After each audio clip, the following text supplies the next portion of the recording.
You guys, it's time to get down to brass tacks. Where are you gonna live in Denver in 2024? Maybe you're thinking of moving to Denver, maybe you're ready to move to Denver, or maybe you're just getting ready to buy a house. Interest rates coming down, holler. But where in Denver do you live? Well, I'm gonna give you my pretty thoroughly thought out list of my 5 favorite spots to live in 2024. And these are all gonna be in the city of Denver, Colorado. You can go look at my Littleton video. There's a whole bunch of other content out there about suburbs and surrounding areas. Today, I want to focus on the folks who want to live in Denver and what neighborhoods you should live in. Okay, so why here? Why these places and why now? Well, this is not just going to be a list of like the best neighborhoods in Denver or the top most expensive neighborhoods in Denver. I'm not just going to go Wash Park, Bonnie Bray, Hilltop, whatever. You can Google that. And I do love all those neighborhoods, but what I want to focus on in this video is a combination of places that are already good or great places to live, but that still have some upside and that many of them are going to be more affordable than nearby neighborhoods that are thought of as more desirable, but a lot of the time aren't. Some places on this list are going to be just as good as a Wash Park at a fraction of the cost. Some of them are going to be on the spendier side, but those are the ones that I'm including here that are just rock solid, awesome, really not too many downsides. So this is a list of 5, and I'm going to count it down from number 5 to 1. Number 1 being my favorite place to live in Denver in 2024.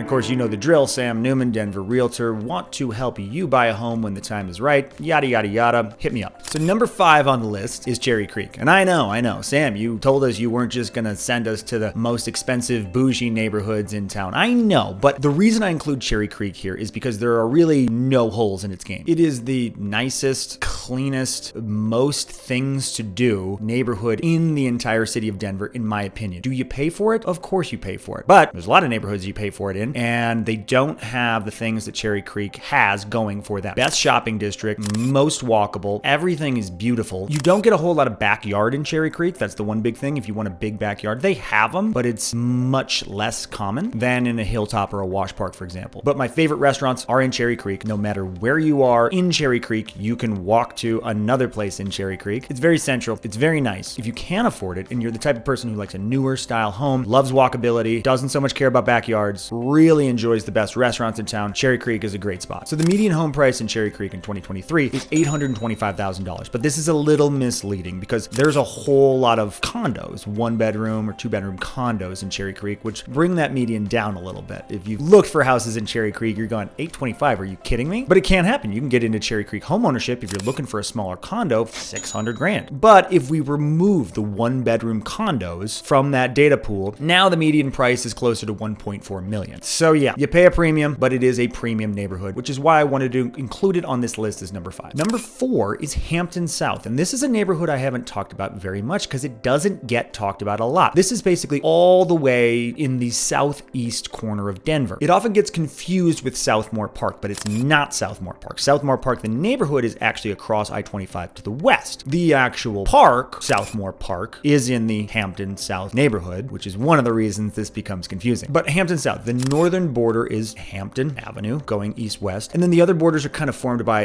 I-25 and 225. They come together and make this little nook that makes this Hampton South neighborhood. It does technically extend below that intersection into what's kind of known as the DTC, but that's the basis of what Hampton South is. And honestly, it's kind of a hidden gem since it's so close to the DTC. A lot of the time it doesn't get thought of as part of Denver, but it is. And all things considered, it's still very close to many other parts of Denver. What I love about Hampton South, it's got a lot of great neighborhood features going for it. It's a very family-friendly neighborhood. There's a lot of families, wide streets, big backyards. As opposed to Cherry Creek with no backyards, Hampton South, big backyards. Some people say it feels suburby, but to me it feels just like a good, clean city neighborhood. There's a ton of parks. There's Southmore Park, there's Rosedale Park, there's Eastmore Park, all pretty much walkable from anywhere in the Hampton South neighborhood. And it's much more affordable. The median home price in the Hampton South neighborhood is $375,000. Huge difference from Cherry Creek. Creek. But same thing applies. There are a few condo buildings that skew this average. So again, you can get into a condo in Hampton South for between $300,000 and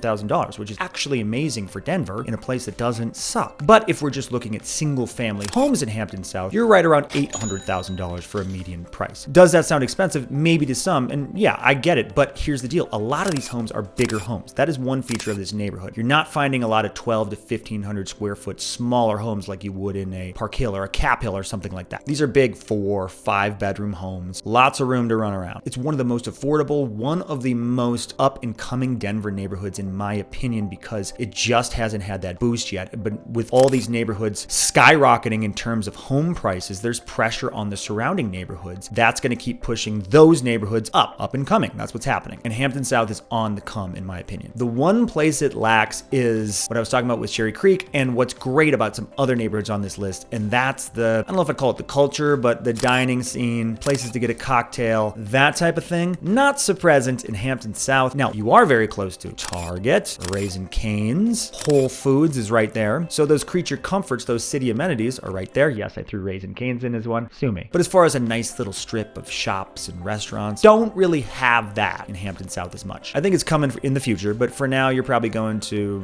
DTC or Virginia Village or even up to Cherry Creek. Virginia Village also, by the way, great neighborhood. Didn't make this list, but I'd put it as an honorable mention. Okay, continuing our countdown to number 1. Number 3 neighborhood on the list, Plat Park. Now we're going back towards the spendier side. Plat Park is on the spendier side as well, but median home price $890K. But it's just across the highway from Wash Park, which is a much more expensive neighborhood. And to me, Plat Park has a lot of the same benefits as Wash Park without the same price tag. It doesn't have the park, that's the big thing, but Old South Pearl Street is one of the best shopping and dining districts in the entire city. A lot of beautiful older homes, so you're getting that classic Denver neighborhood feel. Houses that were built 70, 80, 100 years ago. Many have been beautifully updated. Lots of brick. Some new builds too, but a great old Denver neighborhood. Lots of things to do. It's not just South Pearl. You got Downing Street. You can go over to Broadway. You're not going to be wanting for shopping and dining and that sort of thing in Plat Park. Also very walkable. If you want to pay a little more, you want to be in an old Denver neighborhood, but you don't want to pay Wash Park prices, I would look at Plat Park. Love it. And Sushi Den's there, and I love Sushi Den. Okay, keeping going, and we're moving just south from Plat Park now into Rosedale. So everything I said comparing Plat Park to Wash Park applies when comparing Rosedale to Plat Park. Rosedale does not have the name recognition yet. A lot of people don't even know where Rosedale is. Basically just south of Plat Park, just north of Inglewood. And median home price $742,000, so significantly cheaper than Plat Park. And you get really all those same Plat Park benefits. If you want to go up to Plat Park, it's just a quick ride, super quick drive, or a bike ride away. You have all of the fun shops and weirdness on South Broadway right there. And Rosedale has plenty of parks itself. It doesn't have a lot inside Rosedale as far as shopping and dining, but those are all just right there. But it's got Harvard Gulch Park, which is a huge park, ton to do. Very walkable neighborhood, very much on the come. I did a neighborhood tour about this a few months ago. I love it. I think it's maybe the best buy in Denver right now. From a standpoint of affordability combined with potential, Rosedale is the ticket. And the number 1 neighborhood to live in Denver in 2024, Park Hill. I've had this channel for a few years, and in that time, I've probably droned on ad nauseum about Park Hill. I love it. That's the first place I lived when I moved to Denver. It is just a great old Denver neighborhood. And guys, Park Hill just keeps getting better, which is why it's making number 1 on this list for 2024. More shops and restaurants opening up, more little strips popping up, more to do within the neighborhood of Park Hill. There's 2 parts of Park Hill, right? North Park Hill and South Park Hill, which you know. South Park Hill, it's got the big, beautiful parkways, bigger houses, more expensive houses, lots to do. North Park Hill, smaller houses, more accessible, easier to get into in terms of a home ownership standpoint. But for a long time in North Park Hill, there wasn't a ton to do. You had to go over to what used to be Stapleton or over to City Park or down to South Park Hill and some of those shops there. In recent years, North Park Hill has had a lot pop up too. Fairfax Street, Park Hill Commons has been really big for the neighborhood. You can also pop down to the shops on Kearney Street, or you can go over to 23rd and Cherry Tomato, Spinelli's, love it down there. Honey Hill Cafe, one of the better coffee shops in town. That's all right there. Plus, you're just across the street from City Park. Park Hill, I think, used to feel like a little farther out from downtown.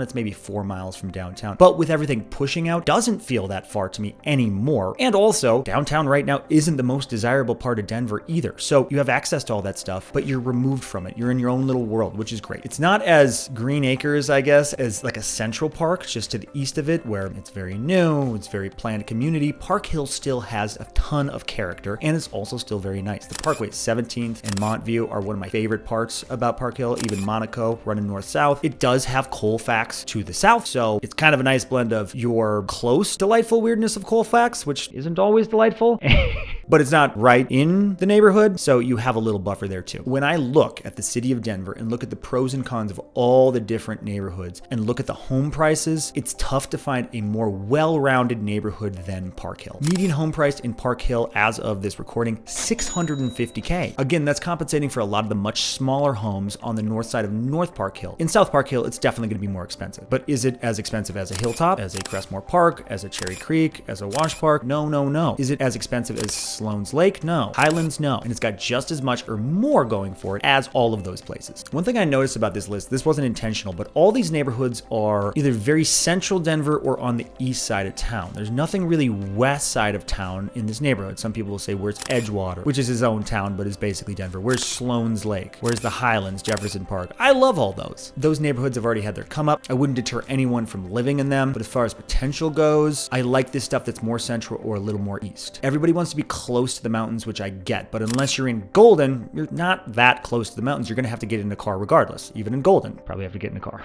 If you wanna see a little more specifically about Park Hill, I did a neighborhood tour. You can check that video out right now. Otherwise, love you. I'll see you soon.